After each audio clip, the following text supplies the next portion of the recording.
जरा सोचिए, क्या हो जब एक बिल्कुल मामूली सा डिलीवरी का काम किसी की जिंदगी का सबसे बड़ा और भयानक ख्वाब बन जाए।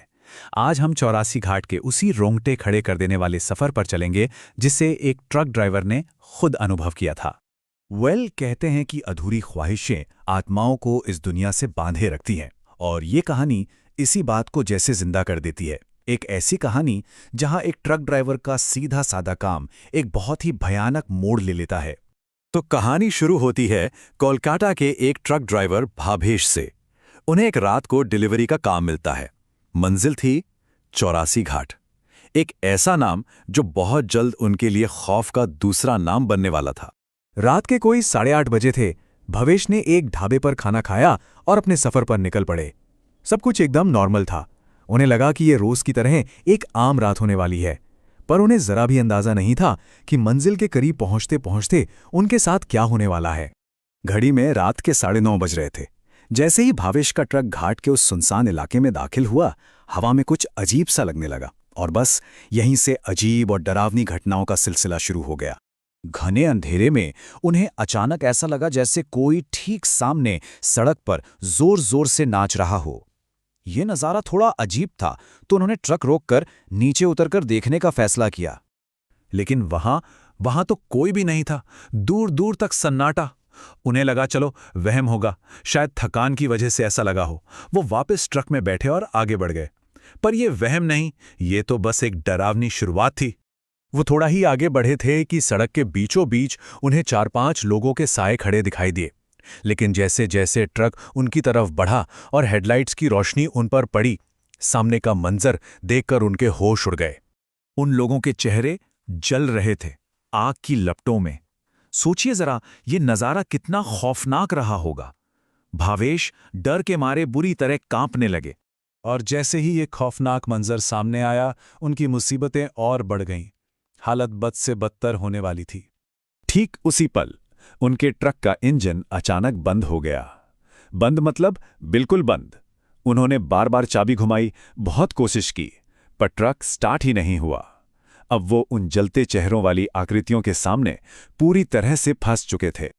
और फिर वो जलते चेहरों वाली भयानक आकृतियां धीरे धीरे उनके ट्रक की तरफ बढ़ने लगीं। भावेश की तो जैसे जान ही निकल गई। अब और करते भी क्या? घबराहट में उन्होंने फौरन सारे दरवाजे लॉक किए और किसी तरह सीट के नीचे छुप गए। बाहर से ट्रक को पीटने की जोर जोर से भयानक आवाजें आ रही थी।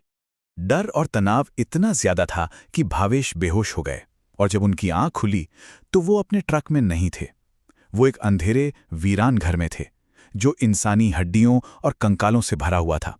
वो अभी ये समझने की कोशिश ही कर रहे थे कि वो आखिर हैं कहाँ, कि तभी अचानक उनके कंधे पर कुछ गीला गीला सा टपकने लगा। उन्होंने ऊपर देखा और उनके रोंगटे खड़े हो गए। जो टपक रहा था वो खून था। और ये खून आ कहाँ से रहा था? छत से लटकी एक औरत की लाश से। और इससे पहले कि वो कुछ समझ पाते, उस लाश की आंखें अचानक खुल गईं और वो पागलों की तरह जोर जोर से हंसने लगी। जैसे ही भावेश वहां से भागने के लिए पलटे, उन्होंने देखा कि उस औरत के साथ अब वो सड़क वाले जलते चेहरों वाले सारे शैतान भी खड़े थे। अब तो उन्हें पक्का यकीन हो गया था कि आज उनकी जिंदगी का आखिरी दिन है। चारों तरफ से घिरे वो बस बचने का कोई भी कैसा भी रास्ता खोजने के लिए छटपटाने लगे।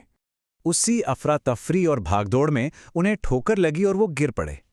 और जैसे ही वो गिरे, उनकी नज़र दीवार की एक छोटी सी दरार पर पड़ी, जिसमें से रोशनी की एक हल्की सी किरण आ रही थी। वो एक छोटा सा छेद था, लेकिन उस मौत के घर में वही उनकी आखिरी उम्मीद थी। उन्होंने अपनी पूरी ताकत लगाई, उसे किसी तरह खोला और उस घर से बाहर निकलकर अंधेरे में भागने लगे। वो बस भागते रहे, बिना पीछे देखे, बिना एक पल रुके, सीधा अपने ट्रक की तरफ। उनके दिमाग में बस यही चल रहा था कि ट्रक अब तक कबाड़ा बन चुका होगा। लेकिन जो उन्होंने वहां पहुंचकर देखा, उस पर यकीन करना नामुमकिन था। उनका ट्रक बिल्कुल सही सलामत खड़ा था, एक खरोच तक नहीं थी। और तो और पहली ही कोशिश में ट्रक स्टार्ट भी हो गया। और यही वो सवाल है जो आज तक एक रहस्य बना हुआ है।